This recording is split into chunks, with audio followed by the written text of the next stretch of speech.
కడప జిల్లాకు చెందినటువంటి సీఎం రమేష్ అనకాపల్లి నుండి కూటమి తరపున బీజేపీ ఎంపీ అభ్యర్థిగా పోటీ చేస్తున్నారు.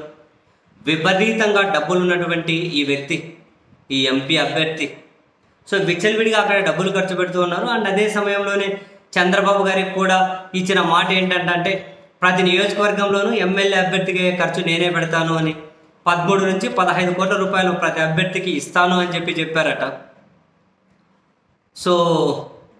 తీరా ఎన్నికల సమయం వచ్చేసరికి ఇస్తామన్న 13 నుంచి 15 కోట్లు ఎక్కడున్నాయి అని చెప్పి ఎమ్మెల్యే అభ్యర్థులు అడిగితే ఫస్ట్ మీ వాటా చూపించండి, ఆ తర్వాత నా వాటా రిలీజ్ చేస్తాను అని, ఆ ఎమ్మెల్యే అభ్యర్థుల దగ్గర డబ్బు లేకపోతే వాళ్ళ ఆస్తులు కూడా తనఖా పెట్టించి 10 రూపాయలు, 8 రూపాయలు, 10 రూపాయలు వడ్డీకి డబ్బులు ఇస్తున్నారని అనకాపల్లి నియోజకవర్గం అక్కడికి సంబంధించిన వాట్సాప్ గ్రూపుల్లో విస్తృతంగా సర్క్యులేట్ అవుతూ ఉన్నాయి. ప్రధాన పత్రికల్లో కూడా ఆ వార్తలు క్యారీ అవుతూ ఉన్నాయి, ప్రధాన మీడియాలో కూడా. కొన్ని రెఫరెన్స్లు కూడా ఇస్తున్నారు. చోడవరం అభ్యర్థి అట తన దగ్గర డబ్బులు లేవు అని అంటే, ఆస్తులు తనఖా పెట్టు అంటే, ఉన్న ఆస్తులు కూడా అమ్మేశాను అంటే, తాజాగా ఎలక్షన్ కమిషన్కి ఇచ్చినటువంటి అఫిడవిట్ చూపించి అదిగో అఫిడవిట్లో ఉంది కదా మరి ఎప్పుడు అమ్మినావు అని చెప్పి, ఎక్కడ నీకు ఆస్తులు ఉన్నాయని చెప్పి చూపించి మరి అవి తనఖా పెట్టుకొని వడ్డీకి ఇస్తున్నారట.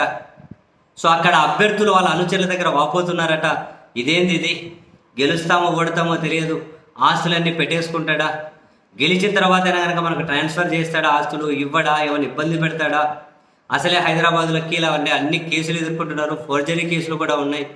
ఇప్పుడు ఇక్కడ కూడా ఏమైనా ఫోర్జరీ పేరుతో మనం ఏమైనా దొబ్బేసినా కానీ అడిగే పరిస్థితి ఉంటుందా?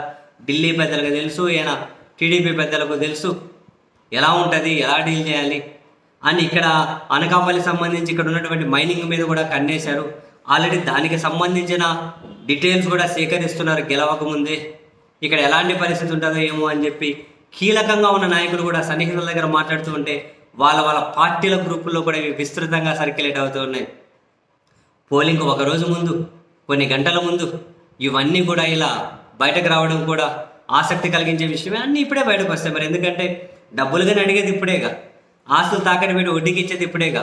ఈ వేడి మీద ఎవరు ఏమైనా చేయక తప్పదు. దాన్ని కొందరు క్యాచ్ చేసుకుంటారు. సీఎం రమేష్ లాంటి వాళ్ళకి అటువంటివి క్యాచ్ చేసుకోవడం ఇంకా బాగా తెలుసుగా.